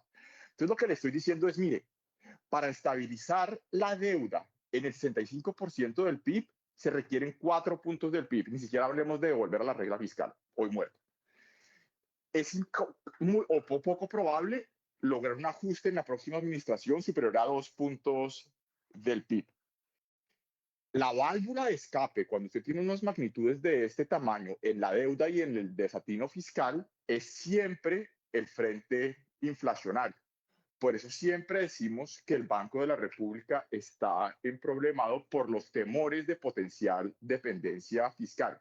Y es que en algún momento, tanto ese stock de endeudamiento de 65 puntos del PIB como el pago por intereses, que dadas las operaciones de deuda se redujo del pronosticado 4,5, 4,7 del PIB a 3% del PIB, pero dado que estamos en las subastas a 14% del PIB, eso probablemente no va a ser repetible en el año 2026. En algún momento la presión sobre el Banco Central es demasiado. Y usted puede tener a San Pedro y a San Pablo en la Junta del Banco de la República, pero la tentación de licuar la deuda o de acomodar unos pagos por intereses impagables en el mediano plazo es un desafío, y le repito, en el mediano plazo muy, muy complicado. Entonces yo por eso estoy preocupado por el Banco de la República, no en la arista de una demanda recalentada contra una oferta diezmada de crecimiento potencial mucho menor, pero en la parte de temor y por potencial dominancia fiscal. Es un tema complicadísimo. Así está, así de claro. Oiga, un comentario. precisamente, ya ahora estoy con sonido, sí. Sí. Sí, lo escuchamos. Bueno, no, Acá quiere don Diego agregar algo breve. Sí, ya va en un segundo porque es que oiga, ayúdenme porque estoy apretadito de agenda y tengo 3 periodistas con reportes muy importantes, lo que no quiere decir que lo que vaya a decir Diego no va a ser importante, pero apunte es, ayer el lío que hubo en Chile fue impresionante porque el nuevo gobierno dijo, estamos quebrados, recibimos el país quebrado. Les tocó salir a rectificar, a tranquilizar los mercados, hubo líos grandísimos, pero es que creo que la caja de Chile tenía que tener no sé cuántos miles de millones de dólares terminado el año y terminó con 40 millones de dólares. Entonces el ministro de Hacienda que llegó dijo, ¿qué pasó? Que nos rasparon la olla y eso va a pasar aquí, ¿no? Eso está pasando aquí y eso que no le están girando a las EPS, a las vías, para los aviones, no, para unos aviones, ¿no? Para bailes de aviones. Bailes de aviones en Europa sí hay mucha plata, pero ese asunto en Chile, échenle ojo, porque el lío fiscal también que dejó el gobierno Boric en Chile es impresionante. Bueno, aquí tengo una movida. ¿Se está moviendo el edificio? No, mentiras. Se me movió aquí el computador y pasó esto. Oiga, tengo un invitado especial y estén listos con el reporte. Ojalá Edgar Layton tenga más adelante, después de nuestra charla con nuestro invitado, sobre lo que pasó ayer en BBVA. Ojo con eso, Neito, eso urgente. Y segundo, que fue una primicia de primera página en la asamblea del BBVA Colombia. Y segundo, Rolando tiene una muy buena historia también. Vamos con nuestro invitado especial en estos momentos, Germán Enrique Rodríguez Perdomo, el presidente ejecutivo del Banco Pichincha Colombia, profesional en finanzas de la Universidad Externado, magíster en administración de los Andes, fue BBVA Colombia. Como les decimos, oigan la historia de lo que pasó ayer en la asamblea de BBVA Colombia. Fue vicepresidente financiero del grupo en Colombia, del grupo BBVA, Strategy and Portfolio Manager, también director de gestión y planificación financiera, entre otros cargos. No sé el revuelto que estoy haciendo ahí de identidades, pero bueno, es el presidente ejecutivo del Banco Pichincha en Colombia. Germán Enrique, bienvenido a Primera Página Radio. Buenos días, muchas gracias por la invitación hoy. Oiga, la conversación es esta, qué penas que hoy sí estamos apurados en los tiempos, pero bueno, la conversación es lo que acaba, no necesariamente ese punto exacto como me aclaraban desde su asesoría y es lo que pasó con Fitch, que mejoró el outlook de Pichincha, sino hágame un resumen para el oyente Lego, ¿qué es el ecuatoriano Banco Pichincha en Colombia? Y segundo, el punto clave, la reorganización y los cambios que se han dado desde 2023 en Pichincha, las capitalizaciones, todo lo que viene sucediendo ahí. Bueno, pues primero pues empezar porque el grupo Pichincha es un grupo que, eso no se conoce mucho en Colombia, a Sí. veces, pero es un grupo con presencia en 6 países, con operaciones de banca y seguros, y en Colombia pues ya tenemos presencia como banco hace 15 años y ya 30 años pues con presencia de capital ecuatoriano y como entidad pues más casi 60 años, ¿sí? Entonces es una operación ya de muy largo aliento aquí en Colombia, que en los últimos años pues ha vivido desde el año 2022 un proceso, yo no digo de reestructuración, sino de reinvención, ¿sí? Muchas veces nosotros en la banca hablamos mucho de la transformación y que estamos transformando, no estamos cambiando, pero lo que estamos haciendo en el banco hace casi 4 años es un proceso de reinvención total. Era coger un cascarón que se llamaba Banco Pichincha y convertirlo en algo muy diferente. Y en ese sentido, pues, lanzamos en esa época, pues, un plan que buscaba, pues, transformar la operación, transformar también la manera como llegamos al cliente con los productos, cerramos muchísimas líneas de negocio, nos enfocamos en líneas donde nosotros pudiéramos participar y competir de verdad. En ese sentido lanzamos Pibank hace ya casi 4 años, en noviembre del 22, con enorme éxito. Hoy Pibank es una plataforma que permite a muchos colombianos tener acceso a cuentas remuneradas de muy buen rendimiento, y eso ha permitido también para el banco pues tener una base de depositantes muy amplia, muy potente. De hecho, eso tampoco lo sabe mucha gente. Hoy el Banco Pichincha tiene el promedio por cuenta más alto de todo el sistema financiero colombiano. Entonces, donde en promedio ahorran de mayor tamaño sus cuentas los clientes es aquí. Entonces, ha sido un camino muy interesante y muy exigente de transformación, pero con resultados que ya, pues, como Héctor decía, también Fitch lo empieza a reconocer, donde ha cambiado la perspectiva del banco a positiva y con un camino de incrementos en la calificación, pues, que ya se avisora, y como reflejo también de un cambio total también en la estructura financiera del banco, de los bancos que tienen presencia en el mundo minorista, en el mundo de banca de particulares, los mejores indicadores de calidad de cartera de todo el sistema. Y en ese sentido venimos mejorando mucho la rentabilidad del banco.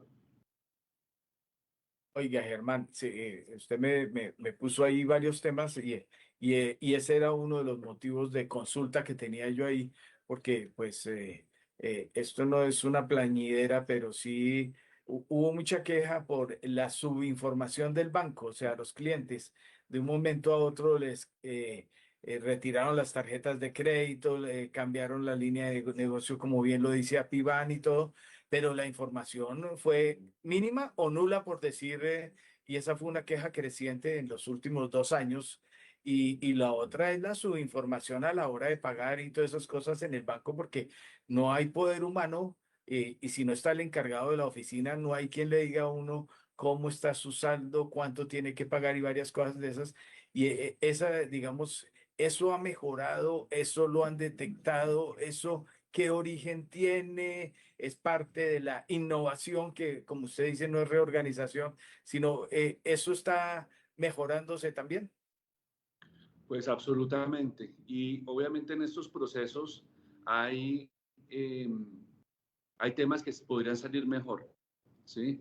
Y en el tema de la comunicación con clientes, también depende mucho de la información que el banco tenga de sus clientes y lo juicioso que muchas veces son los clientes en actualizar los canales de información. Nosotros, pues obviamente como banco, buscamos informar con la debida antelación de eso que iba a pasar, pero claramente no todas las comunicaciones llegan donde tienen que llegar. Por ejemplo, lo voy a poner de esta entrevista. A mí me llegó el link de esta entrevista, me llegó al spam. Y ahora, claro, ahora estaba buscando dónde poder encontrarlo y claro, lo encontré ahí. Eso pasa con muchos de los correos comerciales y las comunicaciones que enviamos a clientes. Ya van a salir el spam, o el cliente no las ve, o bueno, pasan muchas cosas. En este proceso sí hemos tenido hemos intentado tener en la red, en los canales comerciales y en la página toda la información que se requiera. Y son procesos que ya creo que vemos que están superados. Hoy el banco es el cuarto banco del país con menor número de quejas, ¿sí? Y eso creo que refleja también la calidad del servicio que el banco ha ido tomando y ha ido teniendo como parte de su cultura. Y para nosotros es una prioridad. O sea, hoy tenemos, como digo, no solamente ese número de quejas bajísimo en comparación con nuestros competidores, sino adicionalmente unos indicadores de satisfacción de cliente en la experiencia que está teniendo altísimos. Por ejemplo, en Pibank, nosotros seguimos... Sí, ahora sí pude abrir otra vez el micrófono. Cosa tan horrible. A ver, Germán, vuelvo a la pregunta. Pibank, ¿cuál es el futuro y para dónde va el resto de Pichincha? Pues estamos en un camino, como digo yo, en la última recta del proceso de reinvención. Estamos ya en una etapa que hemos simplificado muchísimo de la operación del banco, transformado muchísimo la operación y estamos ya con el motor absolutamente prendido en términos de crecimiento. El banco viene creciendo a un ritmo entre 5 y 6% mensual. ¿Sí? Para que nos hagamos una idea, eso significa que el banco va a duplicar su tamaño en año y medio y que es el objetivo que nos hemos trazado. Con ese objetivo también buscamos que el banco entre en rentabilidad. Sí, esto no solamente desde el punto de vista de la cartera, sino también de los depósitos. Y ahí voy a Pibank. Hoy Pibank tiene también un ritmo de crecimiento enorme, sigue atrayendo muchos clientes, obviamente sustentado una oferta súper competitiva de tasas y con una oferta de valor que es muy sencilla. Nosotros tenemos una oferta de valor que se soporta muchísimo en la sencillez. No tener mucha complejidad, muchos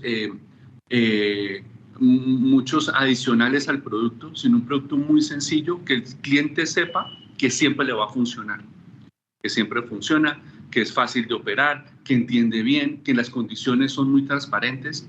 Nosotros dentro de lo que tenemos como cultura, es una cultura de cero asteriscos, cero condiciones. Entonces, que el cliente entienda muy fácil, oye, pues a mí me dijeron que me iban a pagar esto, me dijeron que podía operar de la siguiente manera con el producto y eso sucede. Esa es nuestra promesa. Prometemos lo que es y el cliente sabe que puede con nosotros obtener lo que le prometemos, siempre.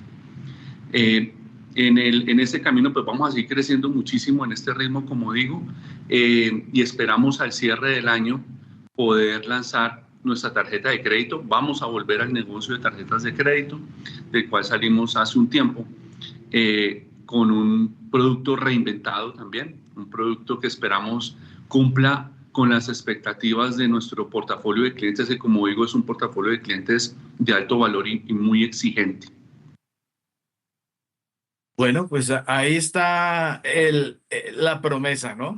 Cero asteriscos. Germán Enrique Rodríguez Perdomo, presidente ejecutivo del Banco Pichincha. Gracias por su historia. Siempre bienvenido por acá. Muchas gracias, Héctor. Buen día a todos. Bueno, vamos 8:03. Oiga, Diego, Diego, ¿sigue ahí? Sí. Sí, francos suizos, solo un comentario. Eso. Nos Cuénteme. están vendiendo bonos chatarras. Sí. Realmente eso es lo que está sucediendo en Colombia. Nos los están valorando con una operación en francos suizos para hacer una tasa cruzada euros, dólares, pesos y poder ocultar la realidad de que Colombia hoy está emitiendo deuda a las tasas más altas de la historia, vendiendo esos bonos al descuento, o sea, por cifras por debajo del valor nominal para que alguien las pueda comprar. O sea, somos una economía chatarra. Exacto, o sea que no. Ya. Miren, échenle ojo, recomendación, miren lo que pasó ayer en Chile. Miren la declaración, estamos quebrados, mire lo que pasó, lo que tuvieron que salir a decir para suavizar el asunto, por lo que los mercados se volvieron nada, pero la situación fiscal que dejaron en Chile es impresionante el asunto. Y por acá veré lo mismo cuando llegue el nuevo. Lo malo es que no veo a todos los candidatos dando plomo y haciendo otros cuentos y peleando por otros asuntos y mirando por el espejo y nada de cómo van a enfrentar el tema económico, que es muy complejo cuando termine este gobierno. Ahí está el punto clave y no veo a ninguno en ese cuento. Mucha Sí. bala, mucha guerra, mucha cosa, y empezando por los amigos de los más malos como favoritos. Bueno, vamos con acciones en un carrerón, muy Y resumido lo que dólar pasó ayer en también. la bolsa, pero segundo el informe de Edgar Layton sobre lo que pasó en el BBVA, que es una historia que revelamos bien llamativa. En Primera Página Radio, las acciones de Colombia. Muy buenos días, Héctor, y a la mesa de trabajo. Les cuento que en la más reciente jornada bursátil local el índice MSCI Colcap avanzó 0,31%, 2.237,66 unidades. Montos continúan relativamente planos, ya no están tan bonitos. Cibes, con la acción de Cibes se movieron 48.000 millones de pesos, preferencial Cibes 46.000 millones de pesos, Ecopetrol 35.000 millones de pesos. Positivo, deme 30 segundos, Héctor, porque algo pasó acá con, con las cifras, pero bueno, mientras les voy contando, no, ya, listo. Le cuento que las acciones más valorizadas fueron Terpel 4,44% en su precio, Semargos 3,51% en su precio, Grupo Aval 3,49%. Precisamente hoy hay asamblea, no de Aval, sino de Bogotá, y mañana será la de Grupo Aval donde estaremos presentes. En negativo, con Concreto 2,07%, Mineros 0,75% en negativo y Promigas 0,75% también. Monto interesante por el lado del mercado global colombiano. IB01 movió, que es un activo que sigue otros activos del exterior, 65.000 millones de pesos, y Nuban movió Bueno, 1.300 millones de pesos, pero listo, bueno. IB01 está moviendo Bueno, bastante. y la Le historia cuento, gorda, Edgar, la historia gorda. tengo Oiga, lo dos veo. historias, Héctor, Usted porque coge son modas, bastante ¿no? Coge importantes. las La modas. primera es humo blanco. Jean-Pierre Serrani le ganaría por una nariz a Gustavo Adolfo Uribe a la presidencia de Semargos. Pero también suenan Tomás Restrepo y María Isabel Echeverry. No me quiero apropiar de esta historia la contó Héctor Hernández, y le cuento que a todos sorprendió que Serrani Toro dejase de ser el CEO de JB Patria para voltear la vista. Y se observa que desde hace unos días hay una silla vacía en la presidencia de Semargos. Para este nuevo puesto, muchos daban por hecho que Gustavo Adolfo Uribe, la cabeza de Argos para Centroamérica, sería el que llegaba. Aún no se descartan, también suenan Tomás Restrepo, hijo de Nicanor Restrepo, María Isabel Echeverry, la dura en sostenibilidad de Argos. Pero mire este rumor, este ruido que le está llegando a Primera Página, y es que Gustavo Adolfo Uribe sí ganaría, pero Jean-Pierre Serrani pasaría a ser jefe de Semargos en Centroamérica. Toda la historia de este tema la encontrarán en primerapágina.com.co. Entre tanto, Héctor, y vamos con la historia BBVA. de BBVA, si el computador me deja. Y BBVA, es que bueno, el hubo exgerente de asamblea de BBVA Fincomercio, Colombia. ¿Qué pasó? a ver, el exgerente de Fincomercio, Héctor Mario, y hoy propietario del 0,03% de las acciones de BBVA Colombia, preferenciales y ordinarias, no fue el único. Hablamos con otros, pero hablamos off the record, pero fueron varios los que cuestionaron una emisión de un bono que se denomina AT01, suscrito por la casa matriz de BBVA. En resumidas cuentas, que dice que el bono está a unos intereses muy altos y que esos intereses se los lleva la casa matriz de BBVA Colombia. No están de acuerdo con que el bono no haya salido al mercado normal, que no se haya consultado a la asamblea, sino que haya sido comprado o adquirido por su casa matriz. Pero escuchemos la explicación que nos da Arturo Vega, exgerente de Fincomercio y propietario de este 0,03% de las acciones. Insisto, no fue el único, fueron varios, pero fueron minoritarios.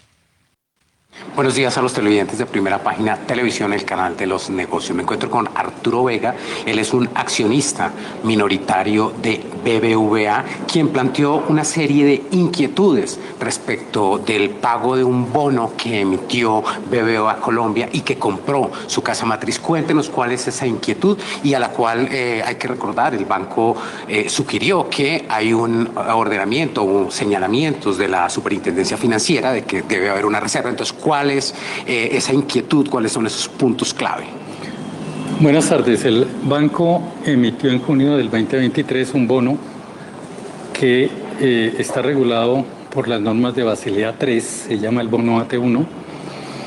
Es un bono que tiene unas características en que se paga una tasa de interés más alta que la convencional, que además puede llegar a convertirse en patrimonio y que establece que no existe obligatoriedad de pago de los intereses si el banco no lo puede hacer. Además de que no puede condicionar pago de dividendos por darle prioridad al pago de los cupones o los intereses del bono.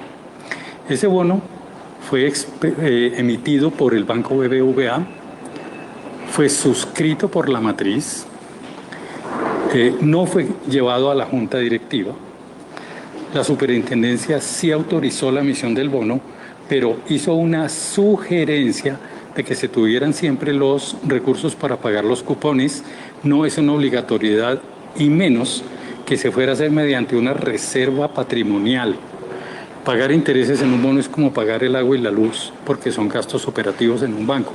Entonces, mal está en hacer una reserva patrimonial para cumplir con una obligación de capital de trabajo como corresponde al pago de los intereses.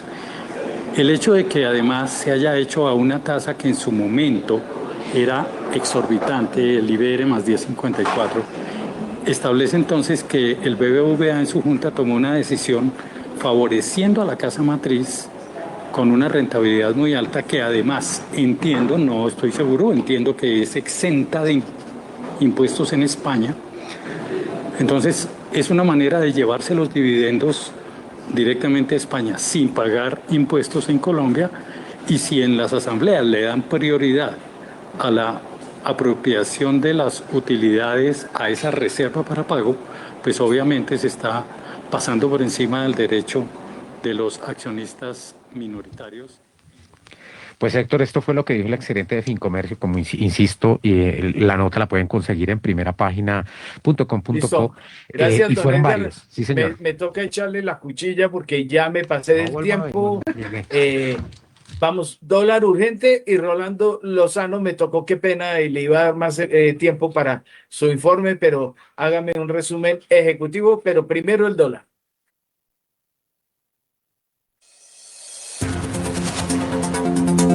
A esta hora, abren los mercados en Colombia. 8 de la mañana, 12 minutos. Les contamos que el dólar en Colombia inició operaciones este jueves en 3.691 pesos. Esto es un alza de 9 pesos con 68 centavos en comparación con el cierre de la jornada del miércoles. 3.691 pesos. A propósito, la proyección de Primera Página hoy del dólar es de mínimo 3.670 y máximo 3.730 pesos. Esta volatilidad de 60 pesos es la que proyecta durante toda la jornada el asesor en el área cambiaria, Mauricio Zúñiga. Ahora sí, don Rolando, adelante. Bueno, rápidamente entonces, conoció los balances esta semana de empresas muy relacionadas también con Antioquia. Atlético Nacional se convirtió en el equipo de fútbol profesional colombiano con más ingresos, casi y más goleado por Millonarios. Sí, casi dobla Millonarios con 191.200 millones de pesos. El ingresos obtuvo pues el Atlético Nacional en el 2025. También les cuento que el Grupo Leonisa, de la marca de ropa interior más querida por las colombianas, tuvo ingresos cercanos a 1,7 billones de pesos el año pasado, lo que lo consolida pues en el grupo de este tipo de ropa en Colombia y de ropa deportiva como la líder. o el líder. Sus ingresos, bueno, hay que decir que Leonisa también va a cumplir 70 años en noviembre de creada, fue creada en 1956 por la familia Urrea. El grupo Leonisa también está conformado por un canal de venta directa que se llama Botrepasión y por la distribuidora colombiana de sentimientos. Esas son las tres empresas que registran 1.7 billones de pesos anuales y son líderes. Y en hamburguesas el líder pues es el Corral de Nutresa con 839.756 millones de pesos en ventas durante el 2025 y superando a Arcos Dorados o McDonald's que tiene 789.418 millones de pesos. Y va esta última también relacionada con la ropa interior. Marrocar, que es la famosa cadena de brasier El Solo Cucos, registró ventas por 170.227 millones de pesos contra 153.878 millones del 2024. Gracias, don Rolando Lozano, y también a nuestros analistas que nos acompañaron en esta emisión, Diego Palencia, Edgar Álvarez, Nelson Vera y al invitado Germán Rodríguez, hoy bajo la dirección de Héctor Mario Rodríguez y la presentación de quien les habla, Kiara Severiche. Feliz jueves para todos, sigan sintonía de Javeriana Estéreo por los 91.9 FM y en javerianastereo.com.